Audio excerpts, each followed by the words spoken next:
మనం చదివింది బాగా గుర్తుండాలి, మనం చదువుతున్నప్పుడే మన బ్రెయిన్‌లోకి వెళ్ళి ఫిక్స్ కావాలి అంటే ఏం చేయాలంటే మంచి ఆహారం తీసుకోవాలి. చాలామంది ఏం చేస్తారంటే టీ, కాఫీ తీసుకొని చదువుతుంటారండి. గుర్తుపెట్టుకోండి, బ్రెయిన్‌కు గ్లూకోజ్ అవసరం. బ్రెయిను గ్లూకోజ్ మీద నేరుగా ఆధారపడి ఉంటుంది. బ్రెయిన్‌కు గ్లూకోజ్ అందకపోతే అది మీరు చేసేటటువంటి మానసికమైనటువంటి పని అంటే చదవడం గానీ, అనాలిసిస్ గానీ ఇట్లాంటివి సరిగా ఉండదు. ఉంటాయి కానీ అనుకున్నంత ఎక్స్‌పెక్టేషన్‌లో ఉండవండి.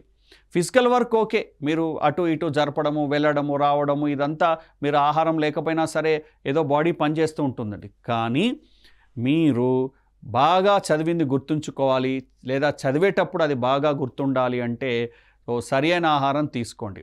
బాగా ఎక్కువ తీసుకోవద్దండి, బాగా తక్కువ తీసుకోవద్దు. మీడియంగా తీసుకోండి.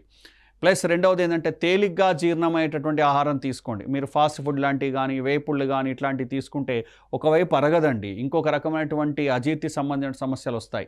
దీనివల్ల గూడా మీకు చదివింది గుర్తుండదు. అందుకే తేలికమైనటువంటి ఆహారము, గ్లూకోజ్ ఉండేటటువంటి ఆహారము తీసుకోండి.